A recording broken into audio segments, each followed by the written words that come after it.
from Island Sun Tarot. Welcome back to my series, Tree of Tarot, Leaf by Leaf. In this video, we are going to be taking a look at the Devil. As with my other videos for this series, I have 8 gorgeous examples. We have the Hansen Roberts Tarot, the DruidCraft Fairy Tarot, the Starchild, Shadowscapes, Oak, Ash, and Thorn, Darkness of Light, and the Crow Tarot. So, what are some of the first things that you think of when you see the Devil card? For me, it's definitely transition. I really like that thought when thinking of this card. Other things that may come to mind are ending, fear, attachment, desire, materialism, hopelessness. Another one I really like is downfall, because then there's the rising from it, the positive side of that. Obsession, excess. The Devil can be seen as the proud rebel against God. Also expresses impulse and passion, and bound to satisfaction of desires. So let's take a look at the Hansen Roberts first. This card just always gives me that feeling of like a goblin. They are calling him a horned, bat-winged demon.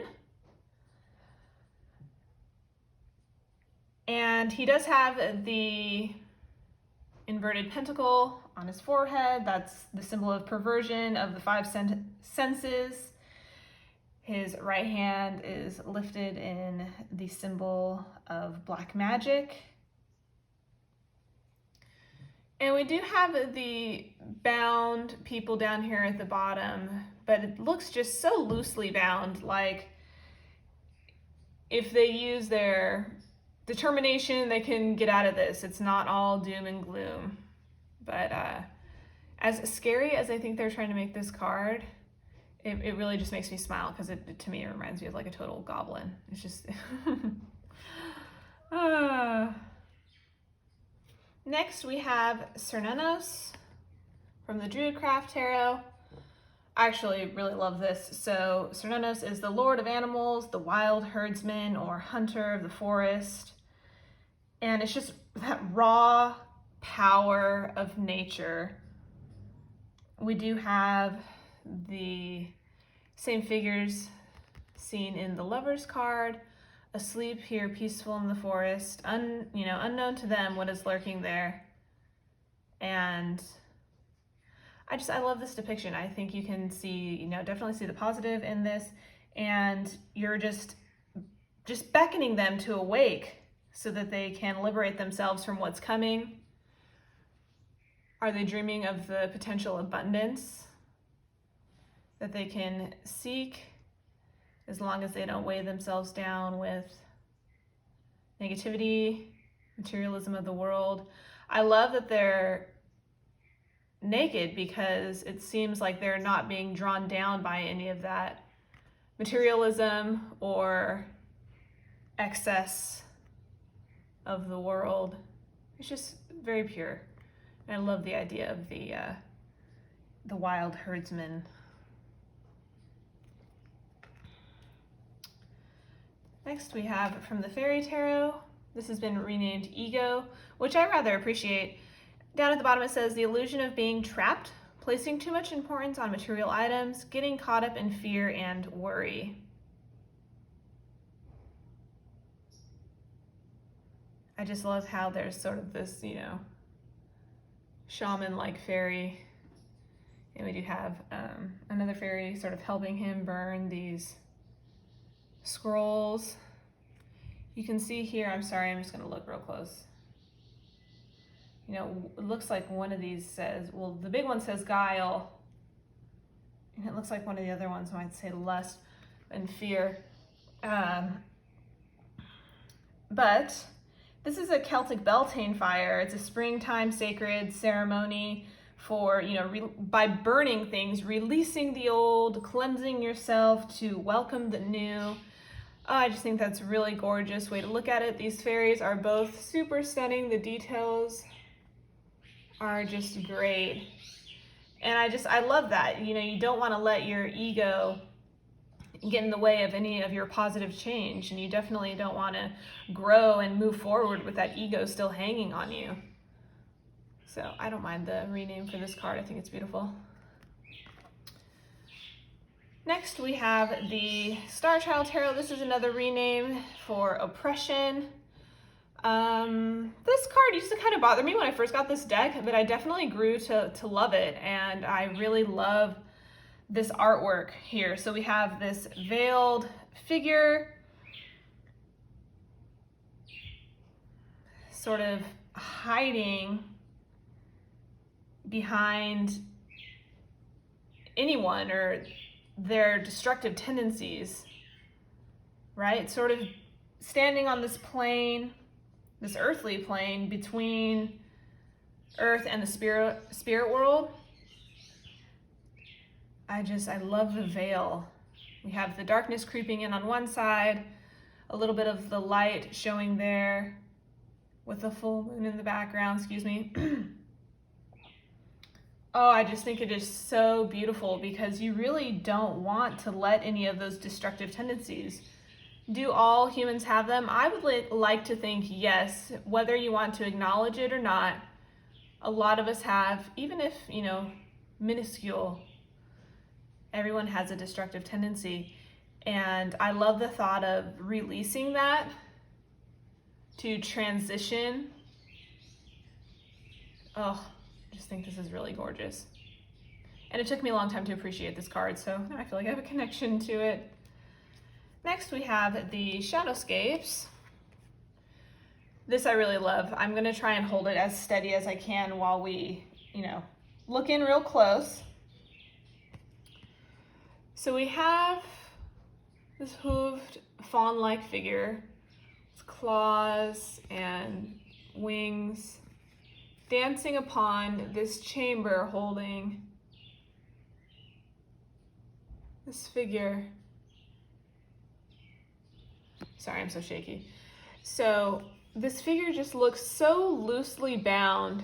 You see they're holding themselves in this fetal position, almost as if I would almost picture this sort of fawn-like creature with these wings, almost holding a lute, like he's singing a song, a trance, keeping this person calm and submissive. We see this ever so light binding here with a lock. This mask here is holding the key. It's like so close yet so far away. Are you really gonna let that stop you? It almost looks like he's dancing to me too. Is the tapping of his feet going to derail you? No, don't let it. You can just feel like that. There is a little bit of that hope in this, and it seems like the Fae around are trying to help. It's just really, just so beautiful. That sense of, is she here based on her pleasures of lust and desire with this heart here that he holds? Does she regret it? Is she ready to break free from those desires? Wonderful card. Then next we have the Oak, Ash, and Thorn. I really love this because we don't have a scary figure. We have these two lovely foxes sort of in this glen. They are starting to get entangled by the vines. And then several moths flying above. And the look on their faces is just so perfect for that discontentment. And I mean, there's no other way. And then she's sort of starting to feel that helplessness sinking in. And as the vines start to rope them, we see the paw kind of lifted here and bound. They're being tied to this situation, And this card really makes me feel like they need to work together to get out of this. Can he still lean down to help her snap through some of these? Does he want to? What got them here? Just like the last card we were talking about, you know, the pleasures of lust and desire. Is that what got them here in this glen? Do they need those things, those emotions, to move on?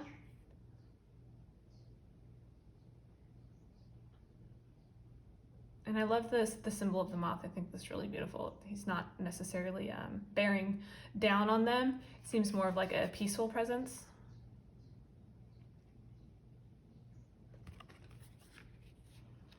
Then we have the darkness of light. This one is kind of hard to see. I'll try to hold it closer so you can see him. His horns there with his big wings.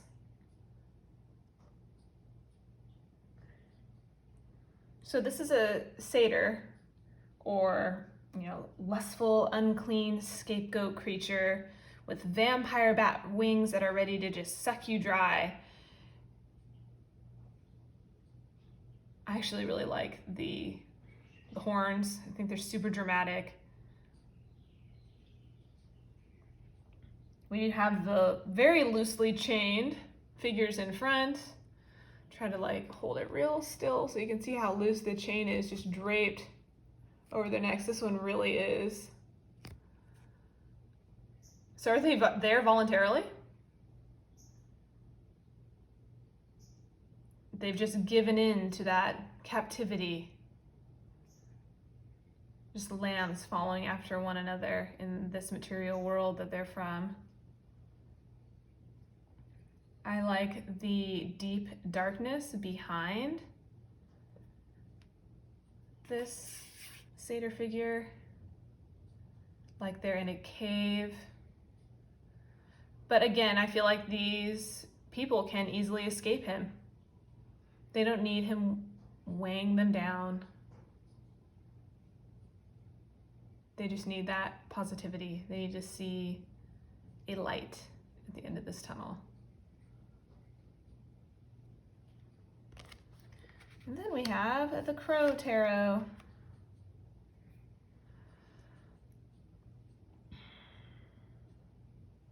So we have this crow wearing a mask, a ram here.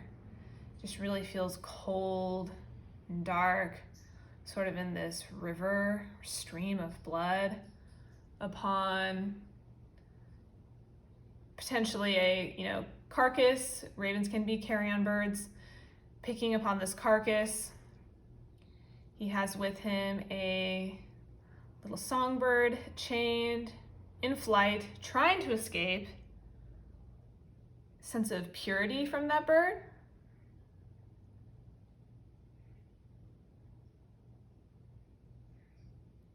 I don't know, just really fear of change from this card. And I feel like everybody can just feel and relate to this little bird flying so hard to get free.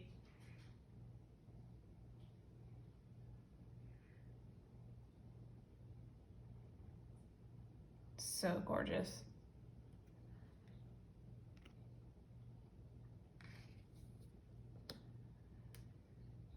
So there you have it, everyone. 8 gorgeous examples of the devil card. Please comment below any of your favorite devil cards, what deck they may come from, why it's your favorite. I love seeing those. And thank you so much for watching. I will see you in the next one. Bye.